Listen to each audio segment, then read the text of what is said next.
Professor Alex Douro. Na aula de hoje falaremos sobre população e economia da Oceania, né? Um continente super importante para o cenário internacional e com suas peculiaridades locais, ok? A princípio, nós precisamos lembrar, querido estudante, algumas características populacionais da Oceania. A população absoluta da Oceania está em cerca de 46 milhões de habitantes. Sua densidade é bastante irregular, sendo que a maior parte das pessoas, né, se concentra na Austrália e na Nova Zelândia, com cerca de 71% da população, com aproximadamente do total de 46 milhões, 34 milhões presentes entre a Austrália e a Nova Zelândia, perfeito? E nas demais regiões nós temos uma certa concentração de pessoas. Neste sentido, nós podemos afirmar que a densidade populacional, ou seja, a distribuição demográfica pela Oceania, ela é bastante irregular, ou seja, a população é mal distribuída,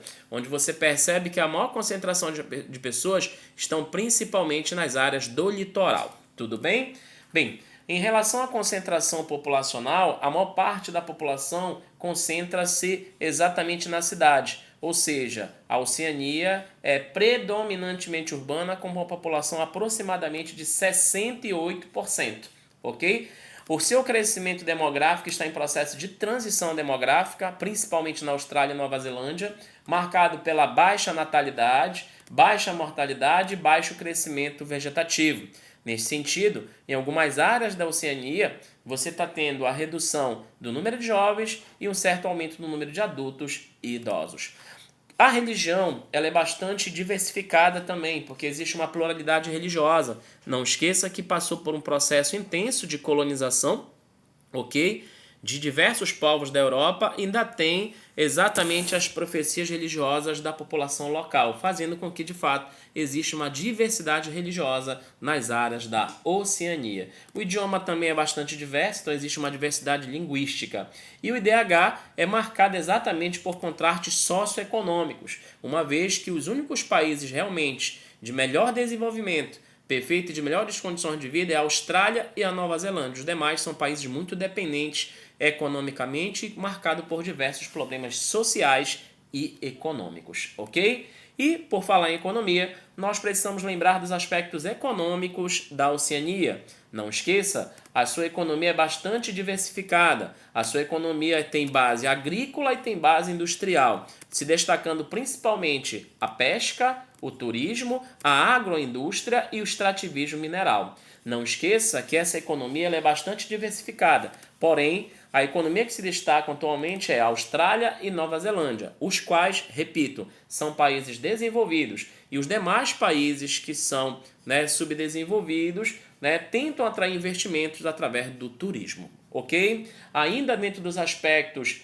econômicos, nós precisamos lembrar, por exemplo, que o setor primário da Oceania baseia-se na agricultura, na pecuária, na pesca e no extrativismo mineral, com forte extrativismo no urânio, ouro, bauxita, níquel, ferro, cobre, manganês, prata e diamantes, ok? Já no setor secundário, né, é bastante desenvolvida, né? Contudo, a Austrália e a Nova Zelândia concentram as principais indústrias, ok? Destacando-se pelo seu parque tecnológico, ou seja, por modernidade e, claro, pela produção de energia. Em relação à questão do setor terciário, ok? O setor terciário é bastante interessante. Lá se destaca no comércio e na prestação de serviço, ok? Principalmente as atividades ligadas ao turismo. Porém, apesar de um desenvolvimento intenso da Austrália e da Nova Zelândia, né, nós percebemos que existem fortes contrastes socioeconômicos na Oceania. Logo, esse continente é marcado por inúmeros problemas e desafios internos.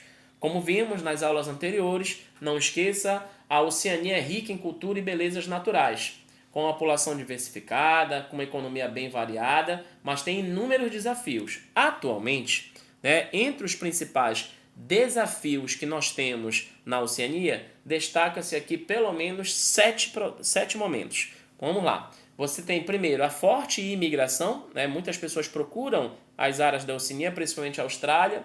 A diversidade étnica, né? Que acaba contribuindo, às vezes, para animosidades em relação ao imigrante, ok? O desnível regional, porque nós temos 2 países desenvolvidos e os outros subdesenvolvidos, contrastes socioeconômicos, assim como também tem desafios ambientais devido ao degelo, ok? Isso tem provocado o aumento do nível do mar, a acidificação dos oceanos e a degradação dos ecossistemas locais, assim como perdas de território, ok? Por isso, nós percebemos a importância, né, de garantir a conservação ambiental, evitar exatamente o aquecimento global e garantir que essa população da Oceania possa permanecer nos seus territórios e não passar por um processo de desterritorialização, que seria a perda de seus territórios. Um grande abraço e até o nosso próximo encontro.